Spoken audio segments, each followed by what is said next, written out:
Baie welkom, ons is dankbaar julle is hier en ons hoop dat ons vanaand bietjie meer verder kan leer oor hierdie indrukwekkende studie wat aangebied word en vanaand kyk ons na die wet van God. Gisteraand het ons gekyk na die geheime wegraping en ons het die leuen ontdek wat daar agter sit, maar ook die groot hoop ontvang wat saam met dit gaan en dit is dat ons weet dat Jesus wel gaan terugkeer en dat ons hom eendag op die wolke gaan ontmoet en dit is waarvoor ons almal uitsien. Nou net vinnig, ek weet baie van julle ken my, as ons mekaar groet by die deur, maar vir die wat online kyk en nie weet wie die stem is nie of online luister, my naam is Hendrik Viljoen en ek is die radiobestuurder by Adventiste Wêreldradio Afrikaans. Wie is die radiostasie? Wel, Adventiste Wêreldradio is 'n wêreldwye radiostasie wat die goeie nuus van Jesus verkondig reg oor die wêreld. En Adventiste Wêreldradio Afrikaans is 'n affiliasie van Adventist World Radio. So deur die radiostasie is dit dan om hierdie boodskap te neem na die hele wêreld toe sodat almal die waarheid kan hoor wat in God se woord is en die kans het om 'n keuse te maak vir die ewigheid. So vir die wat hier is, as jy uitgaan, daar's mooi sleutelhouertjies daar agter. Daar is ook 'n paar penne met ons webtuiste op waar om te luister na die radiostasie. En wat lekker maak van die sleutelhouertjie is daar is 'n QR-kode daarop wat baie gemaklik is. Jy hoor dalk iets op die radiostasie en jy wil dit deel met iemand wat by jou is. Jy gee van die QR-kode, jy sê scan hom in en onmiddellik kan jy luister na die radiostasie. Dit is 'n internet radiostasie, dis nou nie jou gewone FM radiostasie nie. Ongelukkig kan ons nog nie so ver gaan nie, maar as jy internet het op jou foon, dan gaan jy net in en jy luister daarna.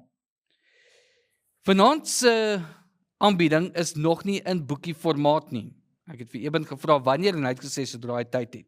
So kom ons bid dat hy 'n bietjie meer tyd op sy hande sal kry, dat hy hom kan klaarmaak. Hy is besig om hom klaar te skryf en binnekort dan hoop ons hy sal in boekie formaat wees. Maar vir die wat hier is vanaand, as julle uitgaan, die aanbieding wat ons gaan opneem Vrydag om uit te saai Vrydag aand is getiteld Wat om te weet oor die hel of gedagtes oor die hel. En dis die boekie wat vanaand gegee sal word. So as jy uitgaan, onthou net om jou boekie te vat. Vir die wat aanlyn luister, daar's nou ongelukkig nie 'n boekie wat ons kan voorstel nie, maar hier in my hand het ek 9 boekies. Dis die Afrikaanse stel. In die Engelse stel is op die oomblik net 8. Waar kan jy hierdie boekies bestel? Gaan na learnprophecy.com en daar kan jy al jou boekies dan bestel. Maak seker jy kry die boekies, werk dit saam met die reeks deur en so ontdek jy dan nuwe dinge wat dan ook aangebied word. Maar nou kom ons verwelkom Eben op die verhoog. Goeienaand. Goeienaand Eben. Gaan dit goed? Luister, het jy my klerekasse klim of ek in jou klerekasse klim? Dis net die hemp. Dis net die hemp, dankie tog, maar is 'n baie mooi blou hemp. Dankie. Maar hoekom blou? Weet jy, dis eintlik heel gepas dat ons eintlik wanneer ons gaan praat oor die wet blou hemde aan het, want die eerste weergawe van die 10 gebooie wat gegee is, was blou. As jy wonder hoekom, praat 'n bietjie met my na die tyd en sal ek gou verduidelik. Ja, nee, daai is 'n baie interessante een.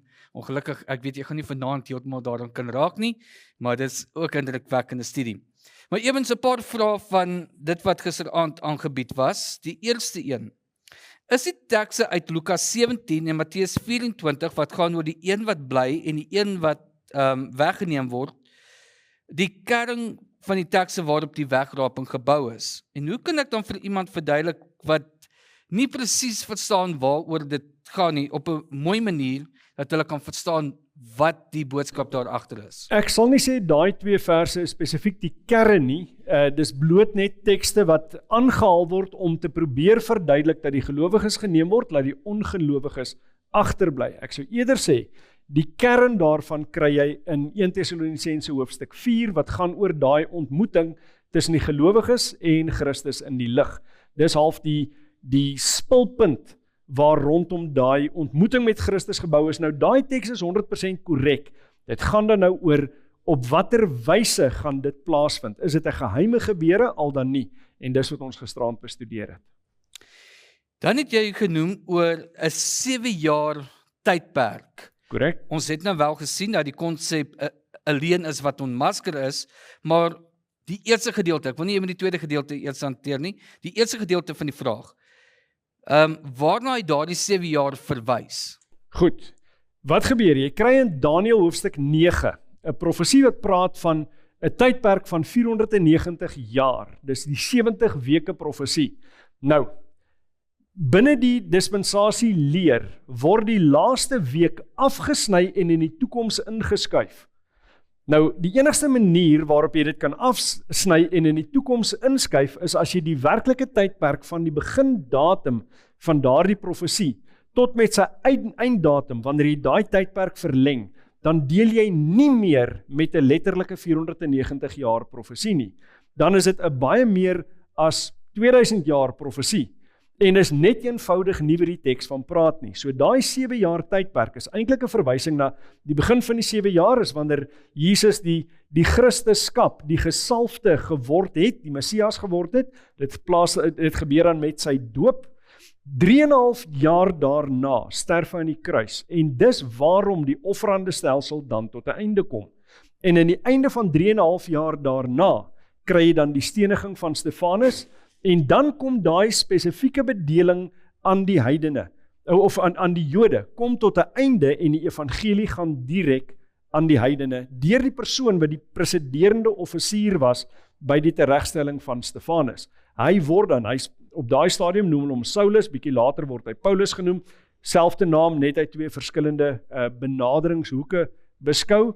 Hy word dan by uitstek die evangelis aan die heidene. Okay, jy het nou vir ons na my tweede en eintlik geantwoord wat die waarheid is agter die 7 jaar. Wat is die leengedeelte wat dan verkondig word? Goed. Binne die konteks van die geheime wegraping leer, sê hulle dat die geheime wegraping vind plaas en dit begin dan die 7 jaar tydperk. Daai 7 jaar tydperk word dan ook in 2 gedeeltes gedeel. Die eerste 3,5 jaar word na verwys as die verdrukking. Die tweede 3,5 jaar is dan die groot verdrukking. En dan sê hulle in die einde van daai 7 jaar, dan keer die mense wat dan nou kwansies weggeraap is in die begin van daai 7 jaar, hulle kom terug saam met Christus en hulle regeer dan op aarde vir die millennium of vir dan nou die 1000 jaar.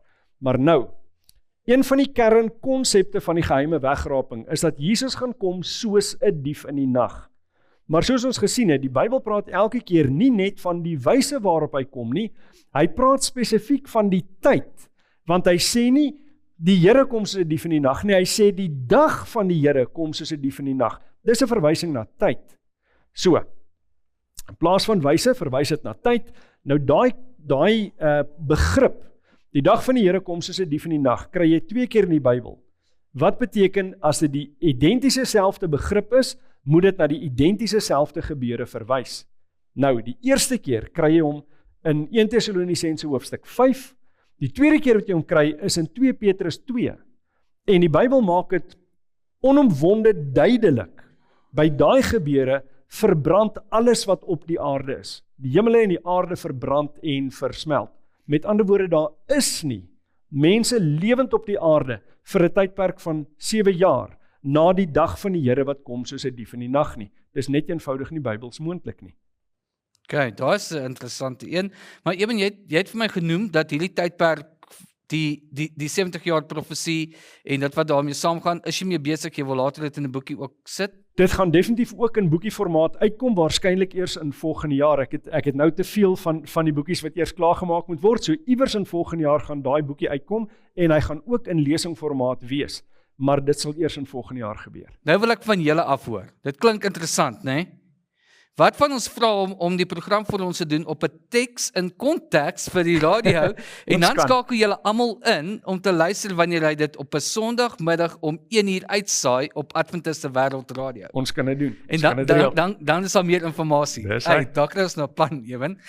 Net so 'n bietjie advertensiewerk doen daarvoor. So, onthou ek het gepraat van Adventiste Wêreld Radio Afrikaans en Eben het dan sy program Teks in Konteks wat Sondag om 1:00 in die middag uitsaai.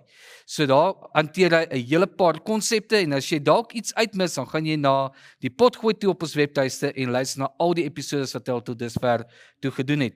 Want nie alles gaan hy in 'n boekvorm kan sit nie. Was altyd lekker om dan terug te gaan en weer daarna te gaan luister. Net weer 'n herinnering, vanaand se aanbieding is nie in boekieformaat beskikbaar nie.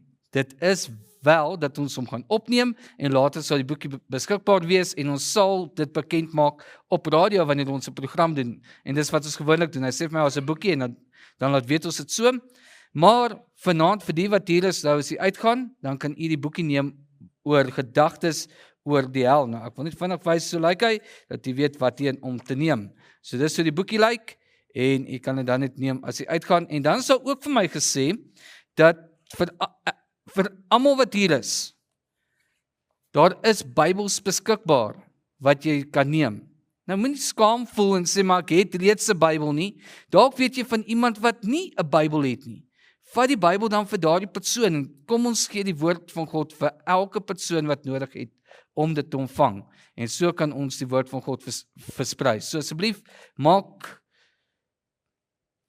nou dink ek was die regte woord, maak gebruik van die geleentheid om die woord van die Here so te versprei. Maar vir nou, Eben, waaroor gaan die wet?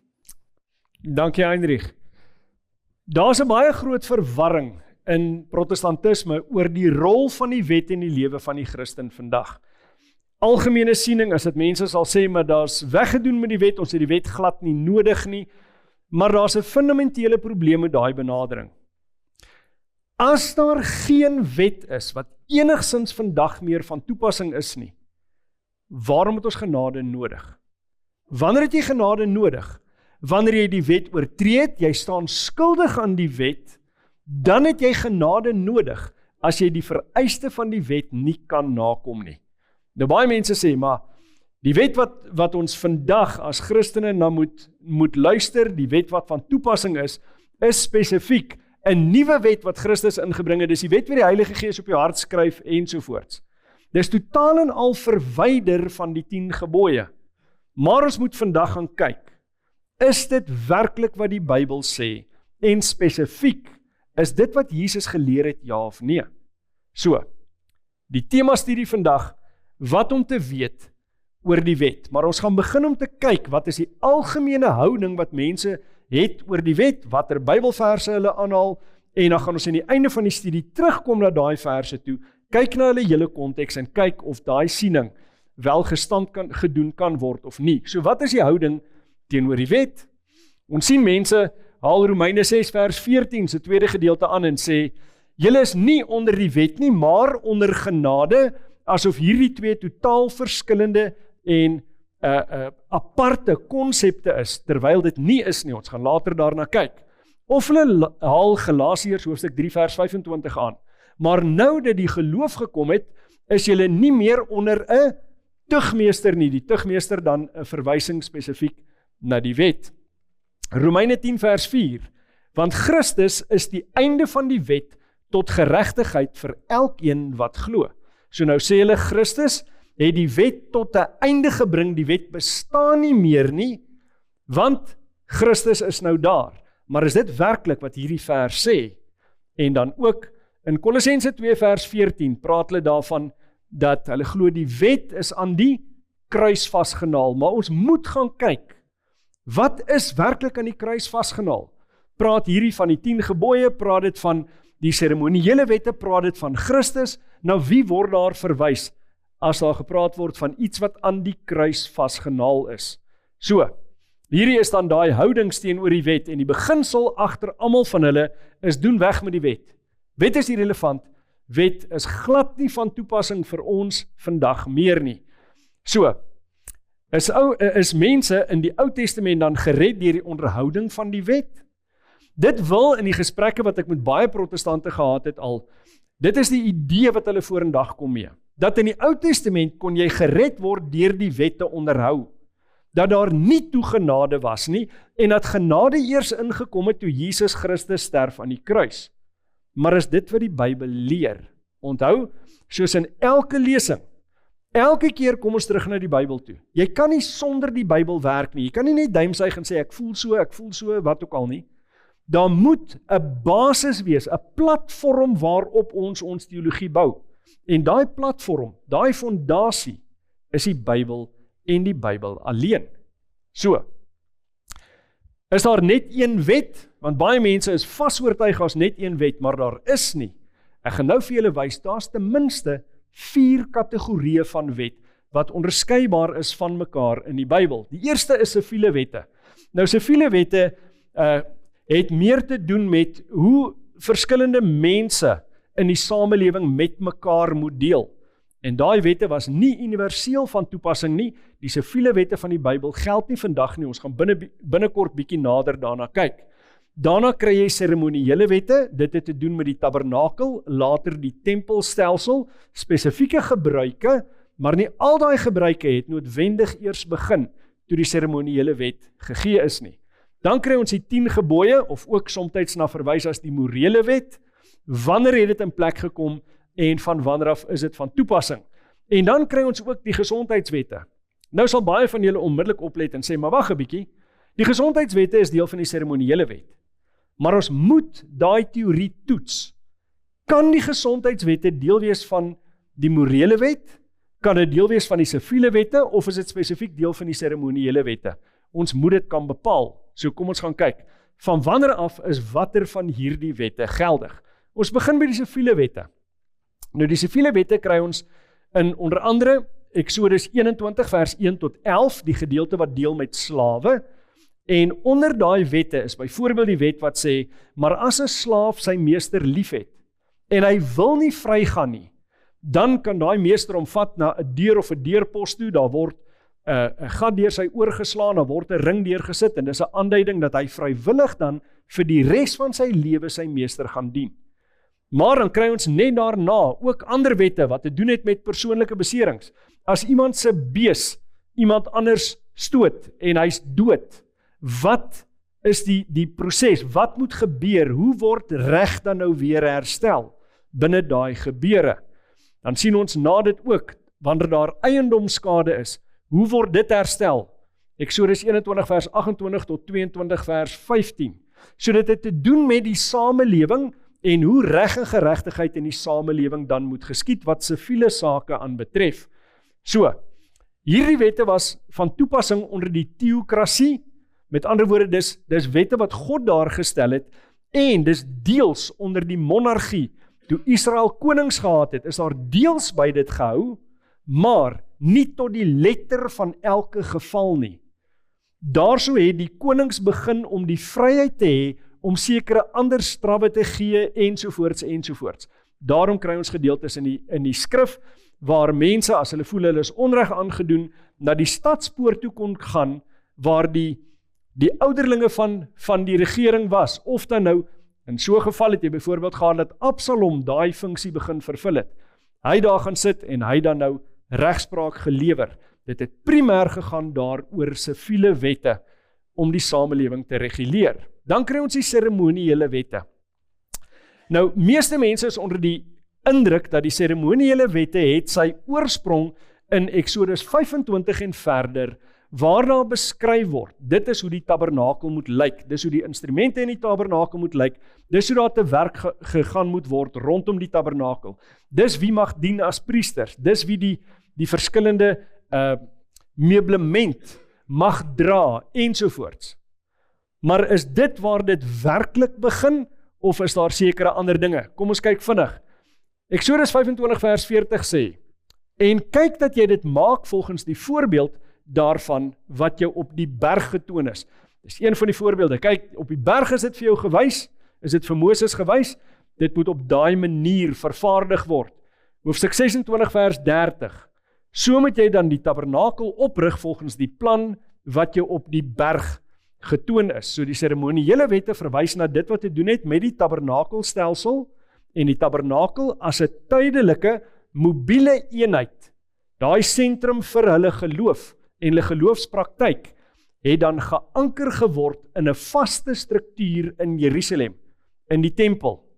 Maar die gebruike daar rondom was dieselfde.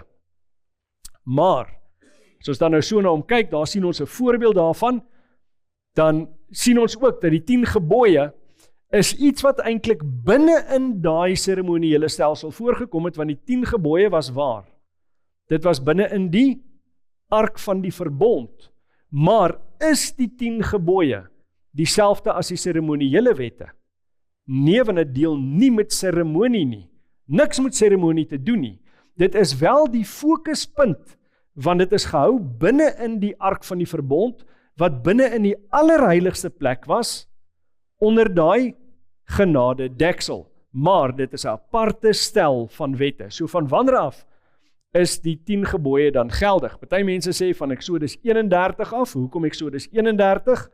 Want dit is waar dit letterlik op kliptablet formaat aan Moses oorhandig is. Maar is dit alreeds gegee voor dit? Party mense sê, ons kry dit alreeds in Eksodus 16 vers 4 en 5. En gedeeltelik is dit waar, kyk wat sê hy. Toe sê die Here vir Moses, kyk, ek sal vir julle brood uit die hemel laat neerdal. Dan kan die volk uitgaan en die dagmaat van elke dag insamel, sodat ek hulle kan beproef of hulle in my wet sal wandel of nie. Hierdie is voordat die 10 gebooie selfs verbaal gegee is in Eksodus 20. So dan moes definitief hierdie aspek van 10 gebooie gewees het, voordat dit verbaal gegee is in Eksodus 20. Want die beginsel daar is, maak dubbel soveel bymekaar op die voorbereidingsdag, sodat jy nie hoef bymekaar te maak op die Sabbat nie. Nou Sabbat word nie hier genoem by name nie, maar enkele verse verder word die Sabbat wel by name genoem. So dis heeltemal geldig om hierdie alreeds te beskou as die aspek van die wet waarna verwys word en spesifiek die 10 gebooie wet, die 4de gebod. Dan sê hy in vers 5, en op die 6de dag, as julle berei wat hulle inbring, sal dit dubbel soveel wees as wat hulle daagliks insamel. Dit was hulle nie geoorloof om op die Sabbat van daai manna bymekaar te gaan maak nie. Dan, in Genesis 39 vers 9 sê dit, hy is in hierdie huis nie groter as ek nie, en het my niks onthou nie, behalwe u, omdat u sy vrou is. Hoe kan ek dan hierdie groot kwaad doen en sondig teen God? Hierdie verwys na een van die 10 gebooie spesifiek, wat te doen het oor daai begeer die ander persoon se vrou. So dis een van die 10 gebooie en geld dit alreeds voordat die 10 gebooie gegee is? Natuurlik. Onthou, hier praat hy van om te sondig teen God. Ons gaan binnekort sien dat die wet dit is wat bepaal wat sonde is, en dat sonder die wet daar nie 'n definisie kan wees van sonde nie. Sonde bepaal en vertel vir jou presies, of die wet vertel vir jou presies wat sonde is.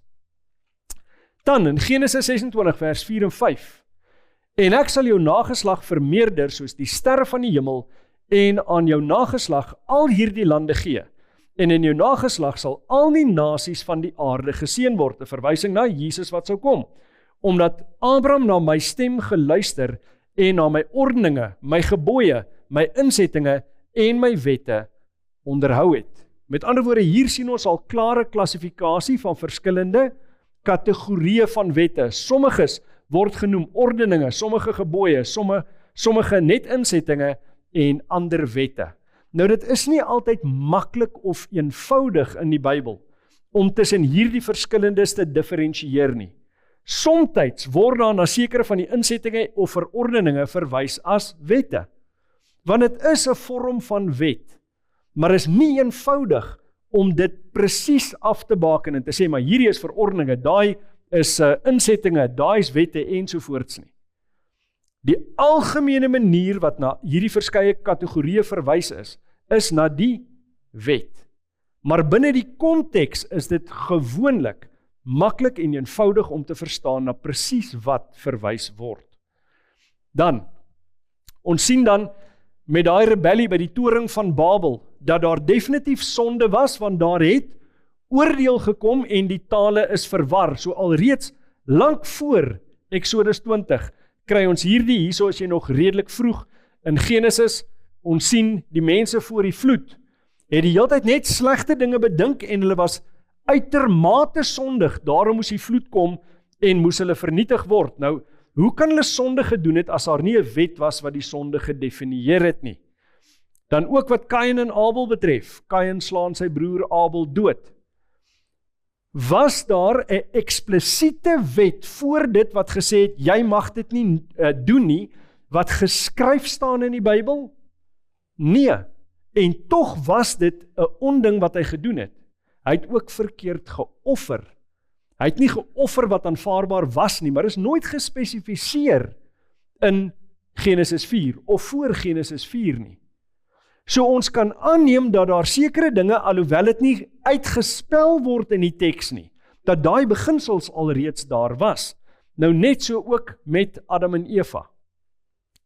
Daar is nie 'n 10 gebooie wet gespesifiseer in Eden alreeds nie. Met ander woorde, dit word nie gelys as hierdie 10 punte nie, maar dit word genoem die sondeval, omdat daar 'n wet moet wees, want sonder 'n wet kan daar nie sonde wees nie. Inteendeel, ons gaan later sien, die Bybel sê, sonder die wet is sonde dood. Met ander woorde, dit bestaan nie.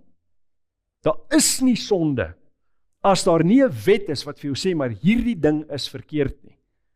So, die grondbeginsel is, dat die 10 gebooie ten minste dan die morele wet, dit wat reg is en dit wat verkeerd is, moes gedefinieer gewees het, alreeds heel in die begin. Daarom ook, wanneer is die Sabbat ingestel? Alreeds in Eden. So, van wanneer af is die 10 gebooie geldig? Van die begin af. En ons gaan hierdie definisie na toe terugkom. Want jy kan sê, maar wag 'n bietjie, jy vat nou 'n kans, hoe weet jy dis van die begin af? Ons gaan kyk hoe dit selfs in die Nuwe Testament gedefinieer word, in terme van tyd, van wanneer af bestaan dit. Dan, dis eers gekodifiseer in Exodus 21, dis verbaal gegee in Exodus 20, dis in gekodifiseerde vorm op skrif gegee. En Moses het nooit die geleentheid gehad om daai kodifisering te doen nie. Nadat hy die eerste stel tablette stukkend gegooi het, moes hy weer kliptablette bring, kliptafels, maar God het hom nie toegelaat om dit self te skryf nie. Anders as wat jy sien in die Hollywood rolprente, is my altyd interessant hoe Hollywood goeders verdraai. Volgens die Hollywood weergawe, het Moses die tweede weergawe uitgebuitel. Nee, hy het nie. Die Bybel sê, God het dit daar geskryf. Hoekom? Want dis onveranderbaar. Dis ewige beginsel. Daarom is dit in die ark geplaas.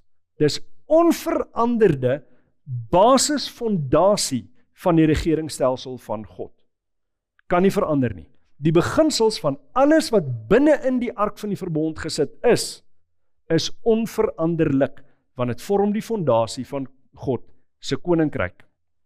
Dan, wat van die gesondheidswette? Kyk wat sê Levitikus 11 vers 1 tot 3, dit sê, en die Here het met Moses en Aaron gespreek en aan hulle gesê, spreek met die kinders van Israel en sê, dit is die diere wat jy mag eet van al die 4-voetige diere wat op die aarde is. Alles wat onder die diere gesplitste kloue het en heeltemal gesplitste kloue en herkou, dit mag jy eet. So, gesplete hoewe en herkou, dis die regulasie vir diere wat die land loop. Maar, dan sal spesifieke regulasie rondom visse in die see en voëls in die hemel. Nou baie mense sê, hierdie is die begin, dit kom eers in Levitikus 11 voor. Met ander woorde, dis eksplisiet net bedoel vir die volk Israel.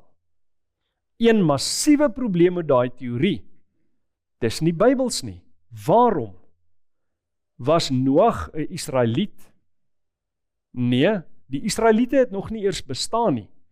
En tog, wat is vir hom gesê? Wat mag hy in die ark inbring? En hoeveel van wat mag hy inbring? Bybel sê in Genesis 7 vers 1 en 2, daarna het die Here aan Noag gesê, gaan in die ark, jy en jou hele gesin, want jou het ek regverdig bevind voor my aangesig in hierdie geslag.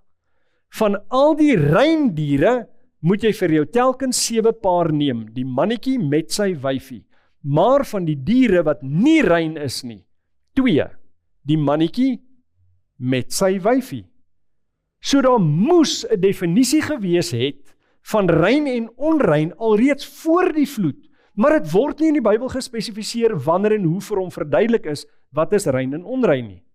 Maar as dit nie gespesifiseer was nie, hoe moes hy weet? So rein en onrein het verseker bestaan, alreeds voor die vloed, lank voordat Israel daar was. Maar nou, het rein en onrein gegeld in die tuin van Eden. Want waarmee het rein en onrein te doen? Met wat jy mag eet en wat jy nie mag eet nie. Was vleis bestem as kos in Eden? Glad nie.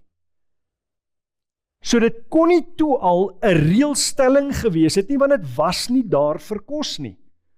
Hulle het gehad saaddraande vrugte en neute. Na die sondeval word hulle toegelaat, struikel ek oor my tong, hulle word toegelaat om groenplante te eet. Met ander woorde, eers toe kon jy die Popeye-syndroom kry, wat hulle spinasie eet en slaai begin eet en sulke tipe van goed. Het was nie bestem in Eden nie, en eers daarna is hulle toegelaat om te begin om vleis te eet. So ons kan aanneem dat wanneer vleis deel van die mense die eet geword het, moes daar onderskeid getref geword het tussen dit wat rein is en dit wat onrein is. Nou, party mense sê, gesondheidswette is deel van die seremoniële wet. My vraag is eenvoudig dit, alles wat te doen het met die seremoniële wette, wys na die bediening van Jesus Christus. Byvoorbeeld, as jy 'n lammetjie geslag het, dit is 'n beeld van Jesus Christus wat geoffer gaan word. Goed? Die hoëpriester, 'n beeld van die hoëpriesterlike bediening van Jesus Christus. Daarom is Jesus Christus die vervulling van die seremoniële wette. Op watter manier wys onrein kos op die bediening van Jesus Christus? Dit doen nie. Het Jesus se kruisdood die aard van onrein kos verander? Het Jesus Christus se kruisdood die aard van varkvleis verander? Nee, dit het nie. 'n Vark is nog steeds 'n vieslike ding. Of dit daai tyd was en of dit vandag is, dis nog steeds 'n kos wat jy eerder moet vermy. Want dit is 'n onrein ding. So dit het nie vir ewig bestaan nie, daarom kan dit nie in dieselfde kategorie geplaas word as die morele wette nie, want die morele wette het bestaan van die begin af, maar rein en onrein onderskeiding nie, want dit was nie deel van kos nie. Maar dit word nie vervul soos die seremoniële wette nie. So dit verdien 'n kategorie op sy eie. So, wat sê die Nuwe Testament oor die wet? Want baie mense sê, ja, maar oomblik wat jy in die Nuwe Testament kom, die wet is mee weggedoen. Is dit waar? Kom ons gaan kyk. Matteus 5 vers 17 tot 22. Moenie dink ek het gekom het om die wet of die profete te ontbind nie. Met ander woorde dit los te maak nie. To null and void it, as ek dit in Engels kan stel. Inteendeel, ek het nie gekom om dit te ontbind nie, maar om dit te vervul. Nou kom party mense en hulle sê, ja maar, die oomblik wat dit vervul is, omdat dit vervul is dit nie meer van toepassing nie. Nou wat is in die verskil tussen vervul en ontbind? Is vervul en ontbind dieselfde ding? Nee, dis teenoorgesteldes. Christus het gekom om die wet tot sy volheid te bring. Daarom sien ons dat wanneer Jesus praat oor die wet, dat hy elke keer sonder uitsondering 'n strenger toepassing van die gebed wat hy noem, van die gebod wat hy noem. Waar van die gebooie byvoorbeeld sê, jy mag nie doodslaan nie, praat hy daarvan dat jy selfs nie iemand kan raak aan noem nie. Met ander woorde, is 'n baie strenger toepassing. Dis nie 'n losmaak daarvan nie. Dis 'n strenger, nouer toepassing daarvan. Nou gaan hy aan. Hy sê in vers 18. Want voorwaar ek sê vir julle, voordat die hemel en die aarde verbygaan, sal nie een jota of titeltjie van die wet ooit verbygaan totdat alles gebeur het nie. En net hier kom baie teoloë en hulle sê, ja maar hierdie alles gebeur het, verwys na Jesus se kruisdood. So die oomblik toe hy sterf aan die kruis, en sommige sê die oomblik toe hy opstaan uit die dood uit, toe word die wet tot niet gemaak. Is dit wat die teks bedoel? Nee, die teks spesifiseer iets voordat hy praat van alles wat gebeur het. Hy sê, ek sê vir julle, voordat die hemel en die aarde verbygaan, met ander woorde, daar's 'n toets. As die aarde onder jou voete is, en die hemel is nog bo jou kop, dan geld elke jota en titteltjie van die wet. Jesus het nooit die wet ontbind nie, hy het hom tot sy volheid gebring. Die korrekte interpretasie, nie soos wat die Fariseërs en die Sadduseërs het gedoen het nie. En ons gaan binnekort sien, hoe konnekteer dit met daai nuwe gebod. Ons gaan verder. Hy sê, elkeen dus wat een van die minste van hierdie gebooie breek, en die mense so leer, sal die minste genoem word in die koninkryk van die hemele. Maar elkeen wat dit doen en leer, hy sal groot genoem word in die koninkryk van die hemele. Waarom leer meeste kerke vandag? Die wet is weg. Wat sê die Bybel? Nie net die Bybel nie. Wat sê Jesus daaroor? Hy gee vir jou 'n waarskuwing. Ons moet hierdie beide doen en leer. En daar's eintlik 'n oordeel oor mense wat vir ander vertel, maar die wet is mee weggedoen. Dis hoegenaamd glad nie Jesus se teologie nie. Tensy Jesus nie geweet het waarvan hy praat nie, is dit 'n moontlikheid. Nie eers 'n manier nie. Natuur, wie anders beter as hy? Hy wat die wet perfek gehou het, gaan weet wat hier aangaan. Hy sê die wet is nie weg nie. Elke jota en titel bly staan totdat die hemel en die aarde verbygaan. So. Ons gaan verder. Hy sê, want ek sê vir julle, dat as julle geregtigheid nie oorvloediger is as die van die skrifgeleerdes en die fariseërs nie, julle nooit in die koninkryk van die hemel sal ingaan nie. So, wat het die fariseërs en die skrifgeleerdes gedoen? Hulle het tot saadjies getel om hulle tiende te betaal. Hulle was eintlik pyne wanneer dit kom by die uitvoering van die letter van die wet. Maar hulle grootste probleem was, jy kan die letter van die wet onderhou, sonder dat jy enigsins die karakter van Jesus Christus het in jou onderhouding daarvan. En dis presies die probleem met die fariseërs gewees, en ook die skrifgeleerdes.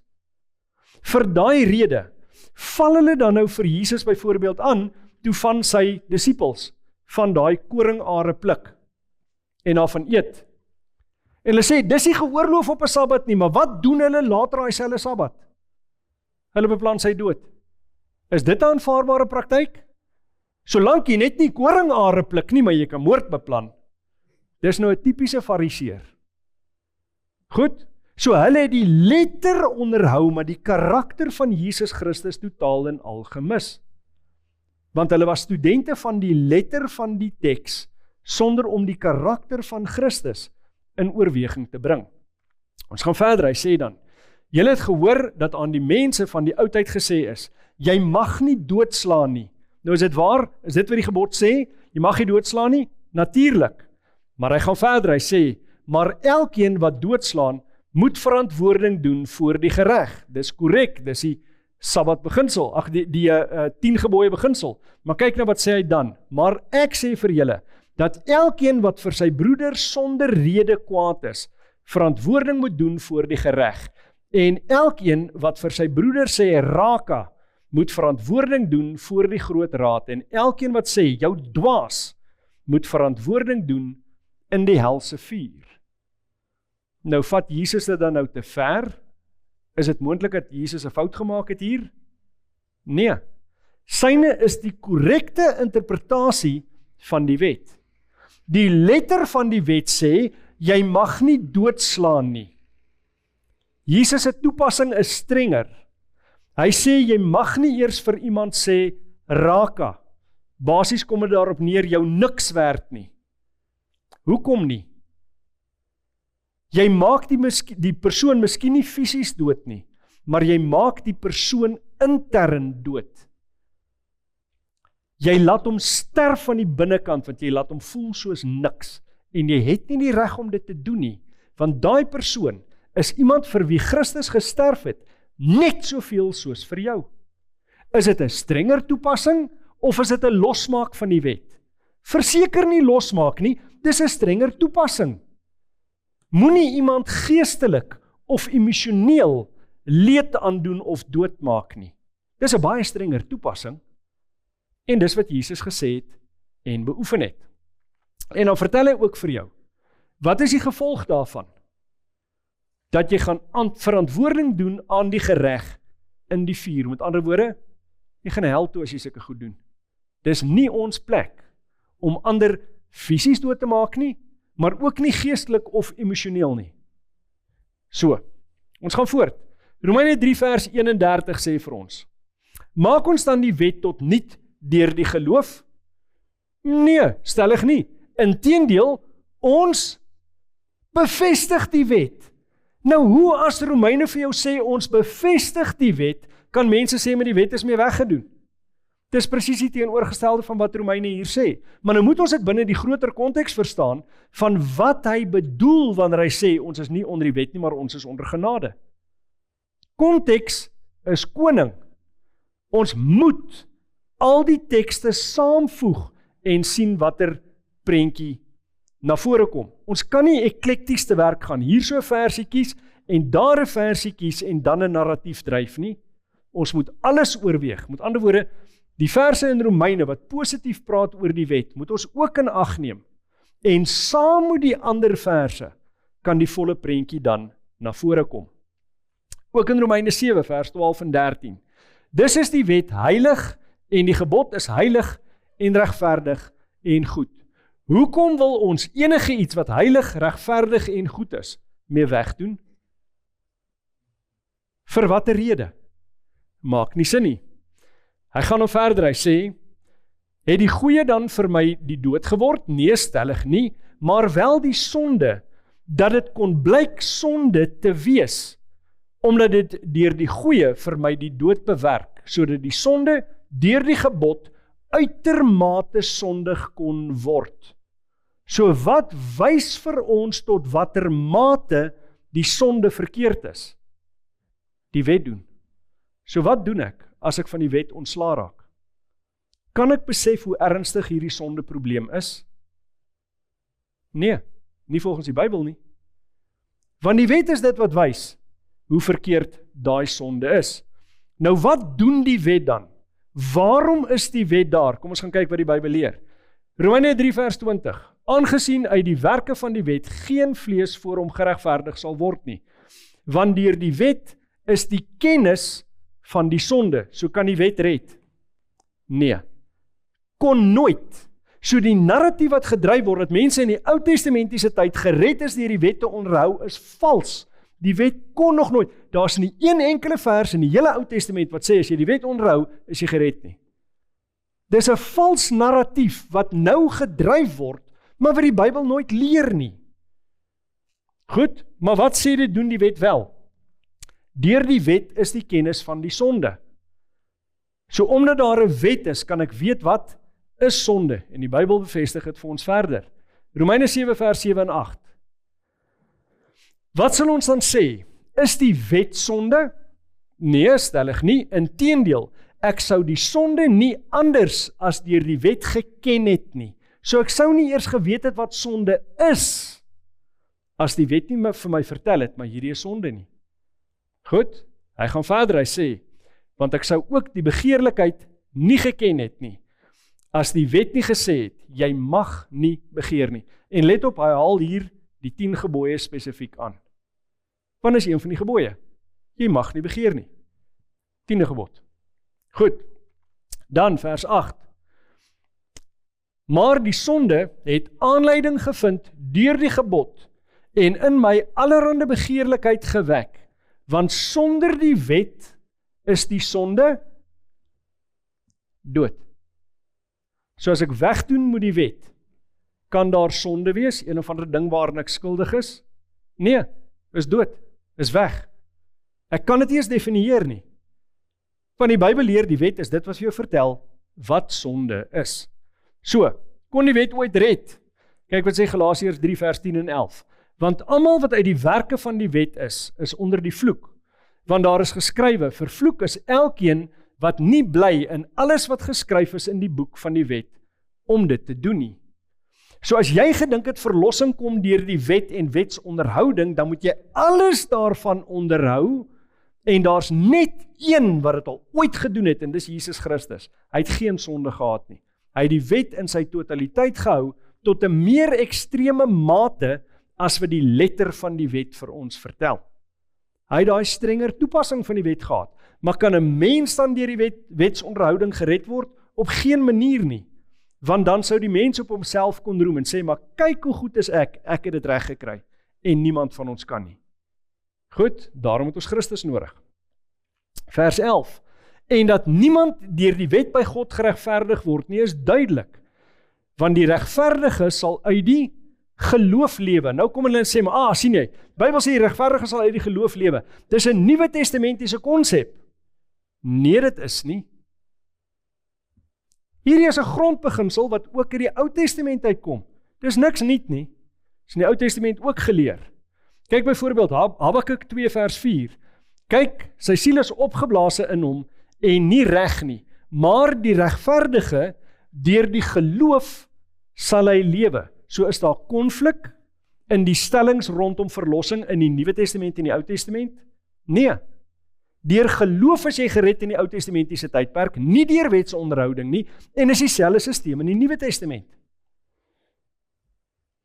Kyk na Hebreërs 11 vers 5. Deur die geloof is Henog weggeneem om die dood nie te sien nie, en hy is nie gevind nie, omdat God hom weggeneem het. Want voor sy wegneming het hy getuienis ontvang dat hy God behaag het. Nou, Hebreërs 11 by uitstek, hy begin in Hebreërs 11 vers 1 met die definisie van geloof. En daarna begin hy die een na die ander geloofsheld in die Bybel te noem. En dan maak hy dit duidelik, almal van hulle is gered deur geloof. Kom ons kyk, deur geloof is Abraham, vers 17 van daai hoofstuk, Isak, vers 20, Jakob, vers 21, Josef, vers 22, Moses, vers 23. En dis maar net 'n paar wat ek noem, daar's 'n hele string van hulle verder. Almal van hulle is gered deur wat? Deur die geloof. Romeine 4 vers 3 bevestig, ten minste wat Abraham aanbetref, want wat sê die skrif? Abraham het in God geglo, en dit is hom deur tot geregtigheid gereken. So hy is gered deur geloof, in die Ou Testament al. Dan ook Galasiërs 3 vers 6, net soos Abraham in God geglo het, en dit is hom tot geregtigheid gereken.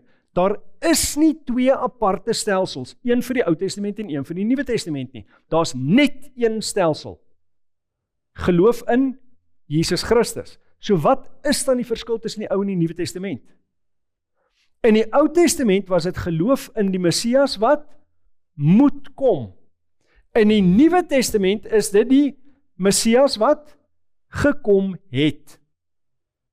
Die ene is vooruitskouend, hulle het die beelde van dit wat gedoen is met die seremoniële stelsel, wat vooruit gewys het wie Christus is en wat hy gaan doen.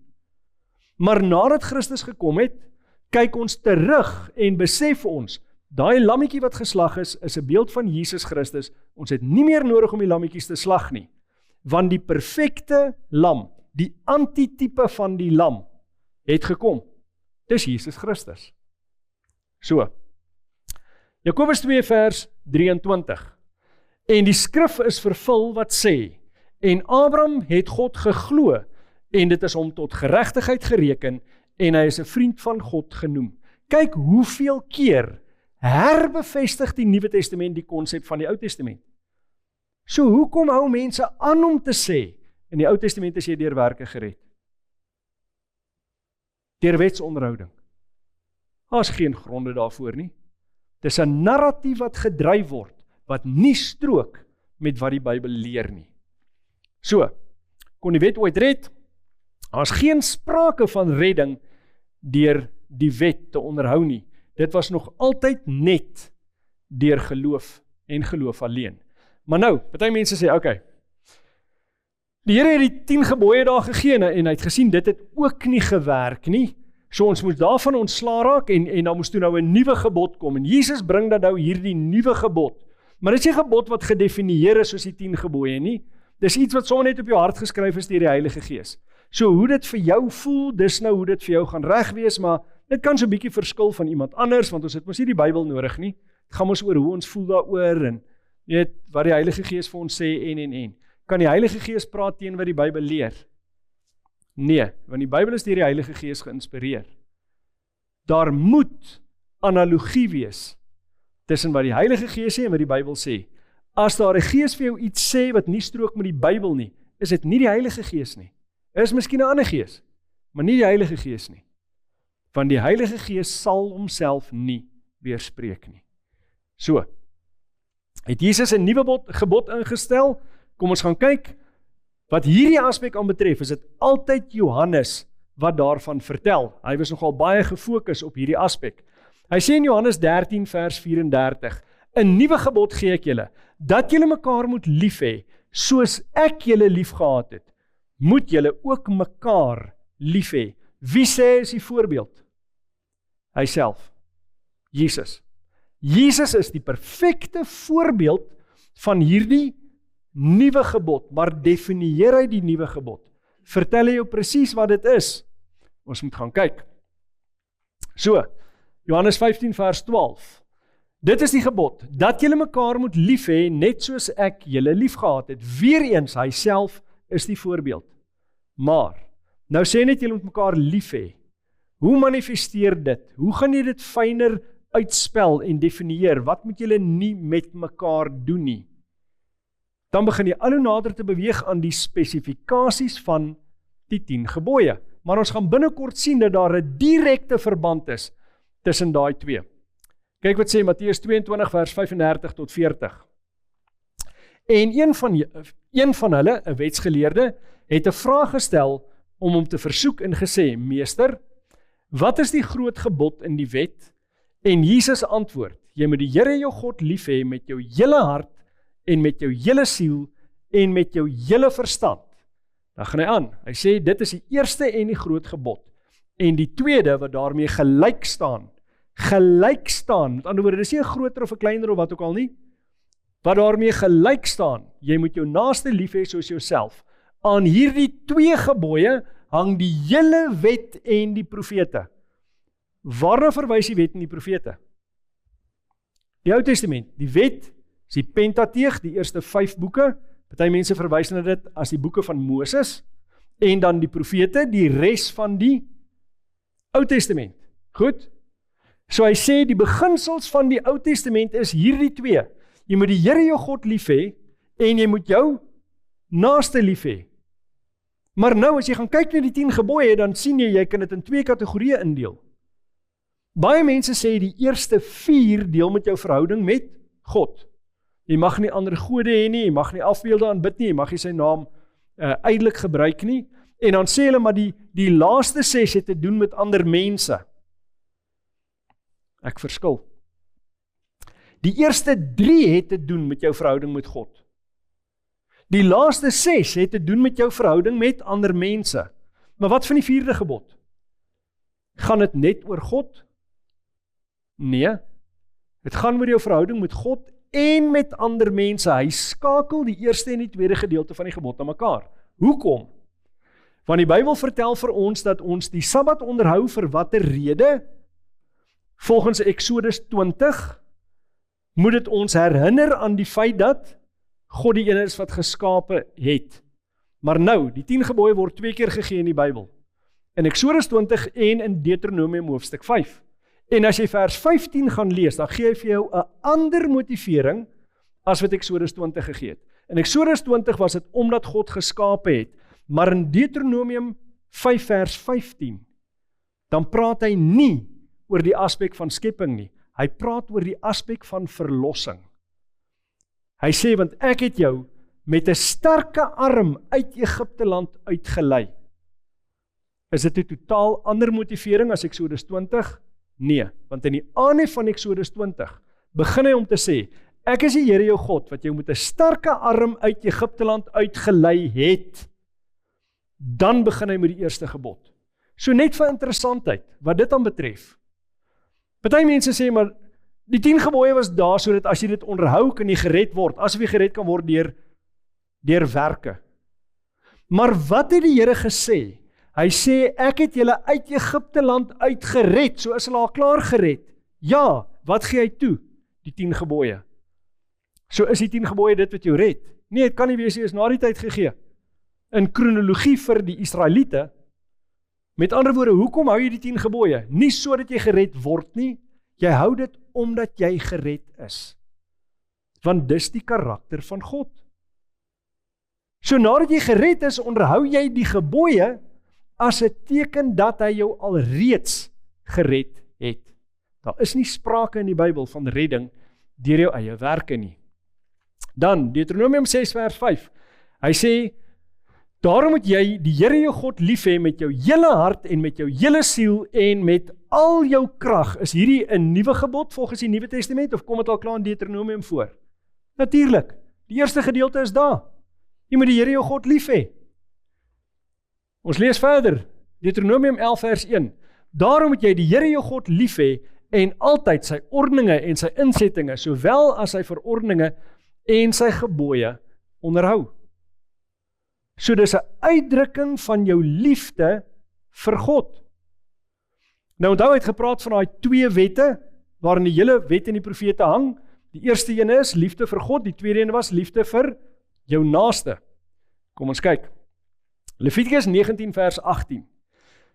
Jy mag nie wraakgierig of haatdraand teenoor die kinders van jou volk wees nie, maar jy moet jou naaste lief hê soos jouself. Ek is die Here. Is hierdie 'n nuwe gebod vir die Nuwe Testament of kom dit in die Ou Testament voor? Dit is Ou Testamentiese beginsel. So wat is dan nou so nuut aan die nuwe gebod in die Nuwe Testament? Ons moet gaan ondersoek instel. Ons gaan na die sendbriewe wat Johannes geskryf het. 1 Johannes hoofstuk 2 vers 3 tot 8. En hieraan weet ons dat ons hom ken, as ons sy gebooie bewaar. So wag 'n bietjie. Ken ons hom as ons nie sy gebooie bewaar nie? Ken ons hom as ons sê sy gebooie is mee weggedoen? Interessante vraag. Hy wat sê, ek ken hom en sy gebooie nie bewaar nie, is 'n leienaar, en in hom is die waarheid nie. Watter gebooie is die? Is dit 'n klomp nuwe gebooie wat iewers gegee is? Ons moet mooi gaan kyk na waarna hy verwys wanneer hy hierdie goeie sê. Hy gaan verder, hy sê, maar elkeen wat sy woord bewaar, in hom het die liefde van God waarlik volmaak geword. Hieraan weet ons dat ons in hom is. Hy wat sê dat hy in hom bly, behoort self ook so te wandel, soos hy gewandel het. Met ander woorde, wie is die een wat ons moet emuleer? Nie soos die fariseërs dit gedoen het nie, soos Jesus dit gedoen het. Jesus se formaat van wetsonderhouding, dis waarna ons moet streef. Nie 'n hartelose, rigiede letter van die wetonderhouding soos die fariseërs nie, maar in die liefde en genade soos Jesus Christus dit gewys het. Wat het hy gedoen met die vrou wat in oorspel na hom toe gebring is? Hy het 'n spesifieke manier gehad wat hy met die wet gedeel het, wat ingesluit het, moenie dit weer doen nie, maar ek gee aan jou die genade. Nie sodat jy kan sondig nie, maar ook nie wat die fariseërs wou doen, die eerste geleentheid gryp om haar te stenig en haar dood te maak nie. So, hy sê dan van vers 7, broeders, dit is geen nuwe gebod wat ek aan julle skryf nie, maar 'n ou gebod wat julle van die begin af gehad het. Die ou gebod is die woord wat julle van die begin af gehoor het. Nou wat is hierdie begin? Party moderne teoloog kom en hulle sê, ja, maar onthou, daar was 'n nuwe bedeling. Die oomblik toe Jesus sterf, ander sê die oomblik toe hy opstaan, toe kom daar 'n nuwe begin. So wanneer hy hier praat van die begin, dan bedoel hy die nuwe bedeling wat Jesus ingebring het. Is dit wat Johannes verstaan het as die begin? Ons gaan moet kyk. 1 Johannes 2 vers 8, hy sê, en tog skryf ek aan julle 'n nuwe gebod wat waar is. Hoe is die nuwe gebod waar? In hom en in julle, want die duisternis gaan verby en die waaragtige lig skyn alreeds. Die nuwe gebod is waar in hom, in sy uitlewing van die 10 gebooie. En in julle, met ander woorde, die verwagting is dat julle, dis ons die gelowiges, die wet sal onderhou soos wat Jesus dit gedoen het. Nie 'n ontbinding van die wet nie, 'n vervulling van die wet wat 'n uitdrukking is van liefde teenoor God en liefde teenoor jou naaste. So, wat bedoel Johannes met die begin? Kom ons gaan kyk na sy definisie van die begin. Johannes 1 vers 1 tot 3. In die begin was die woord en die woord was by God en die woord was God. Hy was in die begin by God. Alle dinge het deur hom ontstaan en sonder hom het nie een ding ontstaan wat ontstaan het nie. So as hy praat van die begin, wanneer het die 10 gebooie dan begin? Hierdie nuwe gebod. In die begin met die skepping, nie met sy sterfte of sy opstanding nie, van die begin af was hy die voorbeeld. En die 10 gebooie het dan bestaan van die begin van die skepping af. Daar was nooit 'n tyd waar die 10 gebooie nie relevant was nie. Gaan die 10 gebooie geld in die hemel? Natuurlik. Kan jy in die hemel jou naaste doodslaan of 'n ander god aanbid of iets van daai aard? Uit die aard van die saak nie. So. Dan vers 14. En die woord, hy wat Christus is, het vlees geword en het onder ons gewoon. En ons het sy heerlikheid aanskou, 'n heerlikheid soos van die enige geborene wat van die Vader kom, vol van genade en waarheid. Hy bring vir jou die woord, maar hy ontmoet jou ook waar jy is. Daar's 'n aspek van genade, wat mense wat die letter van die wet druk soos fariseërs net eenvoudig nie kan verstaan nie. Want hulle ken nie werklik die karakter van Jesus Christus nie. Dis waar die uitdaging lê. So, 2 Johannes 1 vers 4 tot 6 sê baie dieselfde ding. Hy praat ook van die nuwe gebod. Kom ons lees. Ek was baie bly dat ek van u kinders gevind het wat in die waarheid wandel, soos ons 'n gebod van die Vader ontvang het. En nou bid ek u, uitverkore vrou, nie asof ek u 'n nuwe gebod skryf nie, maar een wat ons van die begin af gehaat het, dat ons mekaar moet lief hê. Die gebod bestaan van die heel begin af, en dan sluit hy hom af, hy sê, en dit is die liefde, dat ons wandel volgens sy gebooie. Dit is die gebod, soos julle van die begin af gehoor het, dat julle daarin moet wandel. Leer die Nuwe Testament dat die gebooie weg is? Daar is 'n manier nie. Geen kans nie. Maar dit bring nie verlossing nie. Dit kan nie. Dit kon nog nooit. En dit bring ook nie verlossing vir ons nie. So waarom is dit nog vir ons van toepassing? As 'n uitdrukking van ons liefde teenoor God en ons liefde teenoor ons medemens. So, is die 10 gebooie mee weggedoen?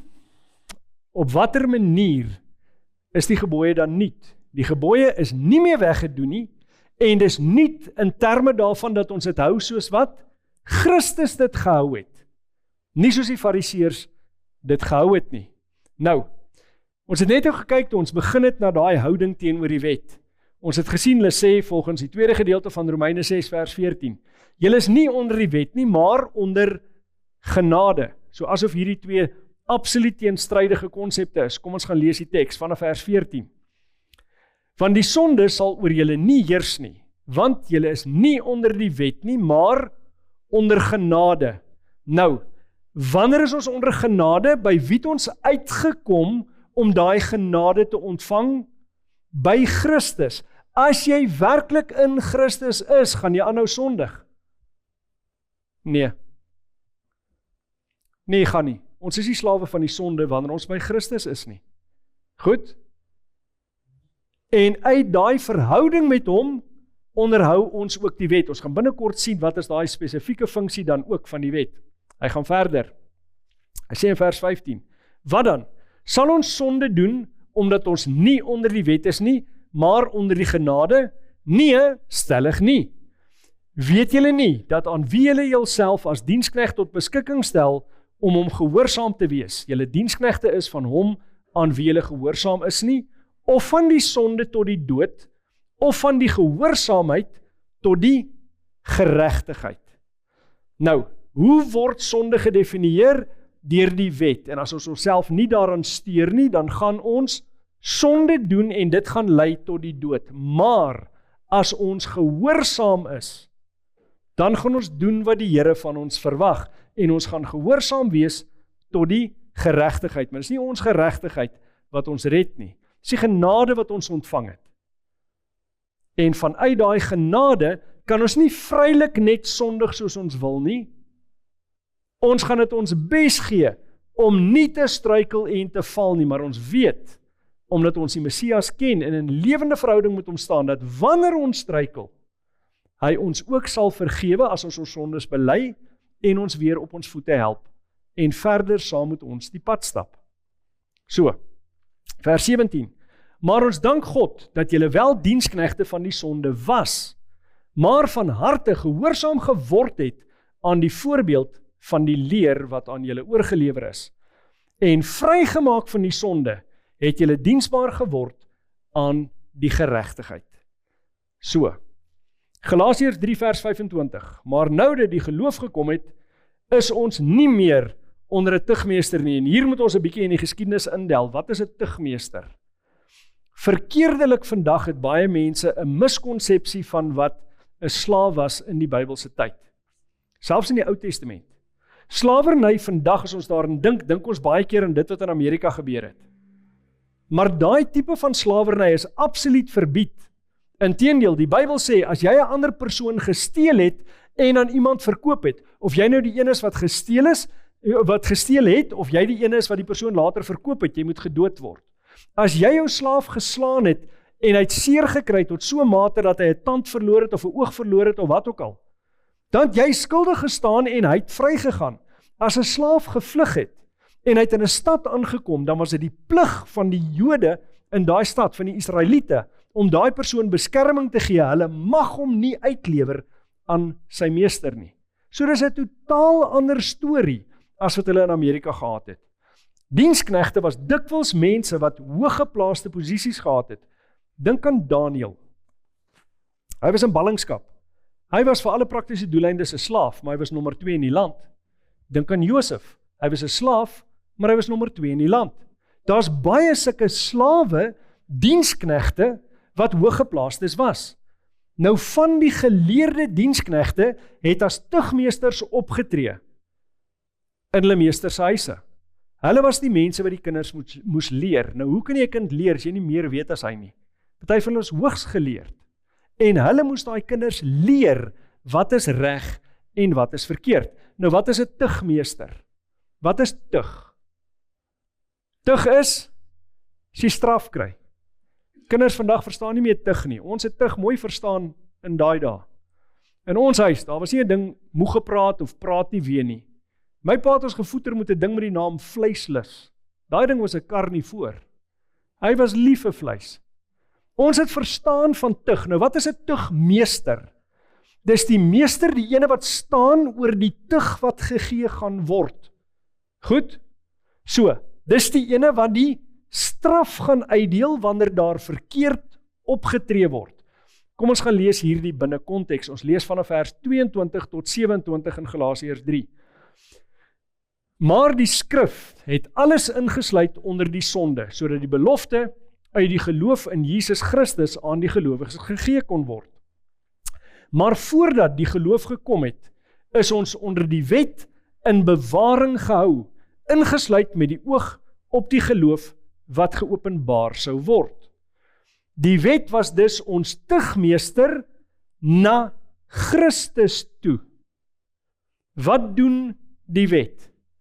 Dis 'n tugmeester wat jou lei na Christus toe. Hoe doen hy dit? As jy die wet oortree het, wat verdien jy?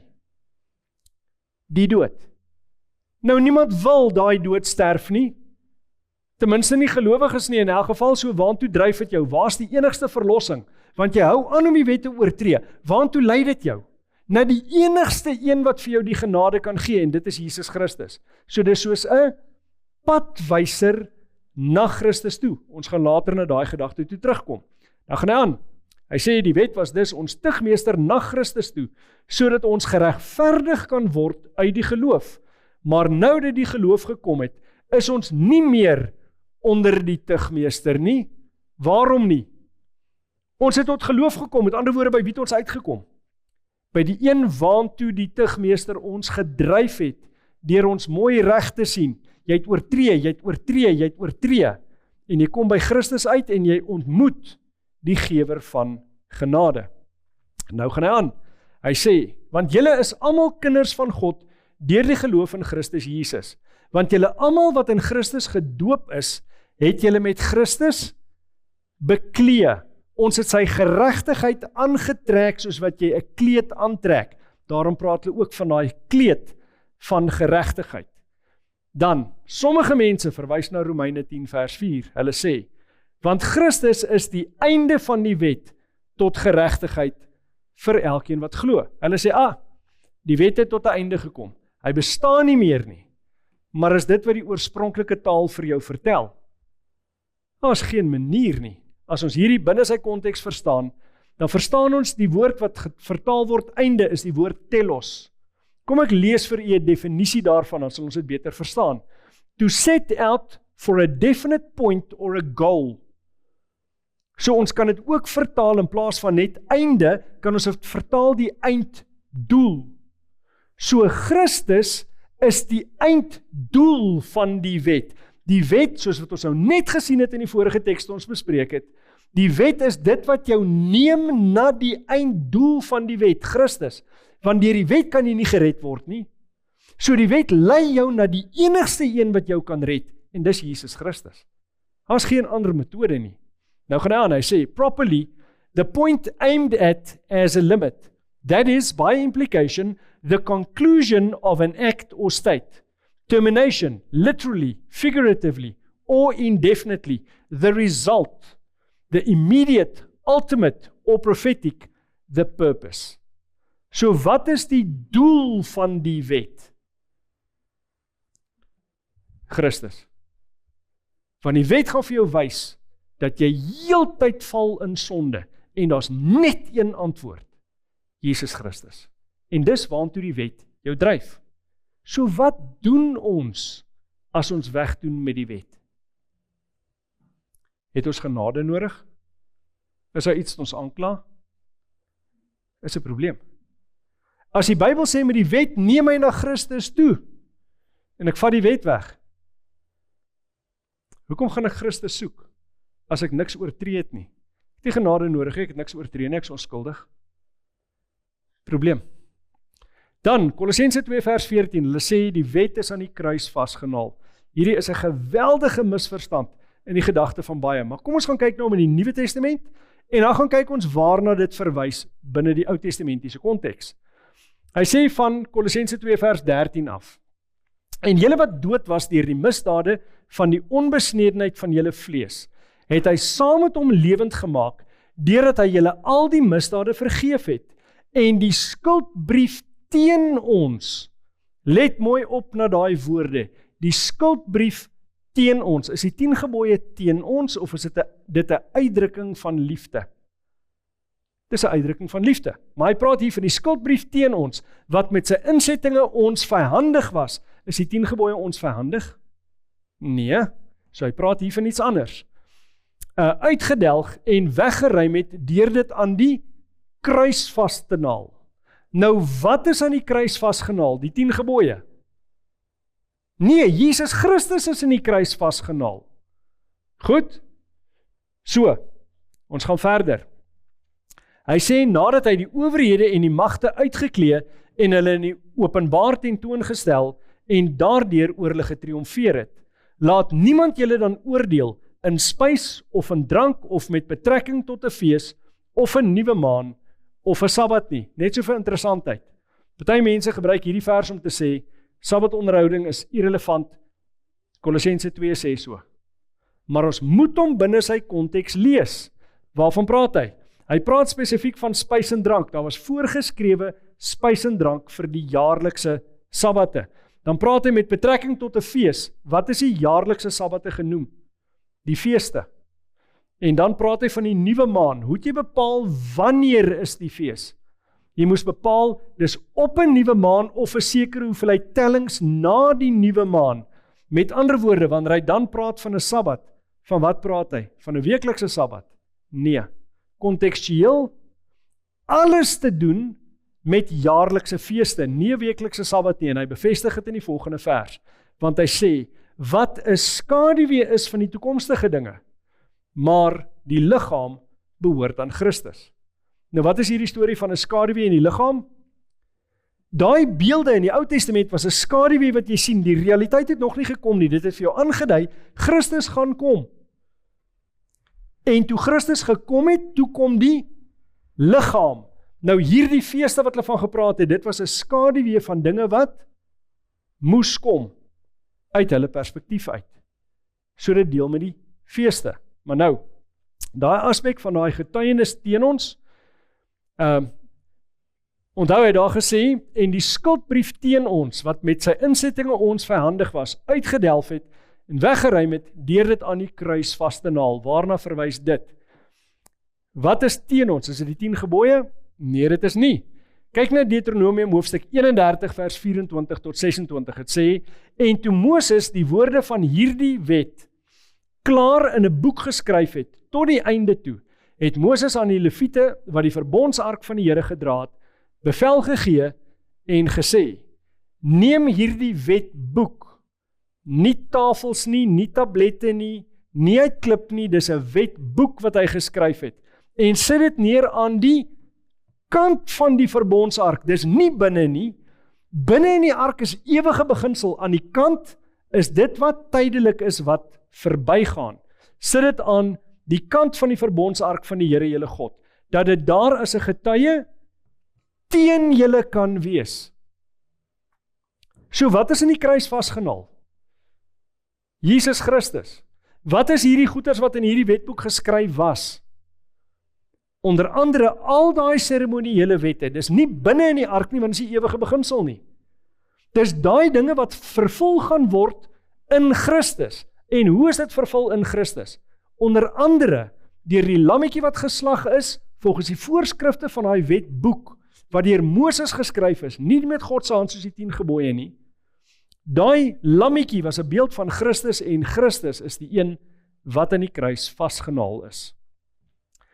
Dan, Kolossense 2 vers 16 en 17, laat niemand julle dan oordeel in spys of in drank, en hier gaan hy weer terug na daai wat 'n skaduwee is van Christus, is daai die liggaam behoort aan Christus. Christus het daai aspekte vervul. Dis dit wat as 'n getuie gedien het teen ons. Nie die 10 gebooie nie. 10 gebooie is in 'n aparte kategorie. So, wat is die verskil tussen die wet van Moses en die wet van Christus? Ons moet een ding onthou. Die Fariseërs was mense wat by uitstek gesê het, maar ons onderhou die wet. Maar hulle het gedoen sonder die karakter van Christus, en hulle het elke keer gesê, maar hierdie is die wet van Moses, ons moet dit hou, ons moet dit hou, ons moet dit hou. So hulle voorbeeld van wetsonderhouding word genoem die wet van Moses. En alhoewel dit dieselfde wette is, hou Christus dit op 'n ander manier. Dis die verskil tussen die wet van Moses, ander woorde, daai wette wat gegee is, die manier waarop hulle dit hou, is anders as die manier waarop Jesus dit gehou het. Jesus is ons voorbeeld, nie Moses nie. Kom ek gee 'n beskrywing van wat vandag in kerke gebeur. Net so vinnige voorbeeld. Dis soos wanneer iemand te vinnig ry. Hulle het nou die spoedgrens oorskry. Nou word hulle gestop. Daar word gesê, jy die wet oortree, so nou moet jy 'n boete kry. Nou kom daai verkeerspolisieman en hy wil vir jou die boete gee. Hy skryf vir jou die kaartjie uit en hy skryf vir jou 'n kaartjie uit wat jy nie kan betaal nie. Jy het nie daai hoeveelheid geld nie. Wat nou? Word die wet nou weer weggedoen en ons vat daai kaartjie en ons keer hom op? Dan is die polisieman net so korrup soos die ene wat te vinnig gery het. Want dan doen jy weg met die wet. Dis nie die regte voorbeeld nie. Wat het Christus gedoen? Dis soos iemand wat te vinnig ry, word gestop, kry die kaartjie, en die oomblik toe die persoon sê, maar ek kan nie hierdie skuld betaal nie, help my. Toe vat hy sy beursie uit sy gatsak uit, en hy haal die geld uit, en hy betaal dit namens jou. Is die wet nou mee weggedoen? Nee, die prys is namens jou betaal, wat jy nie kon betaal nie. Niks is weggeneem met die wet nie. Die wet staan nog steeds, maar die prys, die straf, is betaal, maar deur hom in jou plek. Nie uit jou meriete uit nie, uit sy meriete uit. So, om die wet te oortree is sonde. Bybel sê vir ons in Romeine 6 vers 23, want die loon van die sonde is die dood. As ons die wet oortree, ons doen sonde, dan verdien ons die dood. Matteus 5 vers 17 en 18, moenie dink ek het gekom om die wet en die profete te ontbind nie. Ek het nie gekom om te ontbind nie, maar om te vervul, want voorwaar ek sê vir julle, voordat die hemel en die aarde verbygaan, sal nie een jota, een titteltjie uit die wet ooit verbygaan, totdat alles gebeur het nie. So hy gaan nie daai kaartjie opskeer nie, daai kaartjie staan. Christus het ons losgekoop van die vloek van die wet, deur vir ons die vloek te word. Want daar is geskrywe, vervloek is elkeen wat aan 'n hout hang. Galasiërs 3 vers 13. So, Romeine 6 vers 23, want die loon van die sonde is die dood, maar die genadegawe van God is die ewige lewe in Christus Jesus, ons Here. So, het Jesus die wet kom wegvat? Verseker nie. Nee, hy het die prys in ons plek kom betaal. Môre aand se lesing. Sy titel is die seël van God. Moet dit nie misloop nie. Daar's 'n rede waarom ons bestudeer het wat ons bestudeer het deur hierdie afgelope 2 weke. En om hierdie aspek te verstaan is van kardinale belang veral in ons tyd. Maar tot môre aand, kom ons buig die hoofde en bid ons saam. Heilige Vader, ons is dankbaar vir die geleentheid wat ons weer eens gehad het om die woord te ondersoek, om te kyk na hierdie aspek van die wet wat so maklik verkeerd verstaan word, omdat daar verskillende kategorieë van wette is, omdat verskillende wette op verskillende tye van toepassing geword het. Sommiges het tot 'n einde gekom, sommiges hou aan. En Here, ek vra dat U deur U Gees ook vir elkeen sal lei wat in 'n nastudie hierdie aspekte weer gaan ondersoek, want die Bereaanse beginsel in die Bybel maak dit duidelik. Ons kan nie net sommer 'n woord aanvaar nie. Ons moet gaan kyk in die Bybel of dit waar is, of dit woorde is volgens die skrif of nie. Want hoe anders kan ons waarheid bepaal?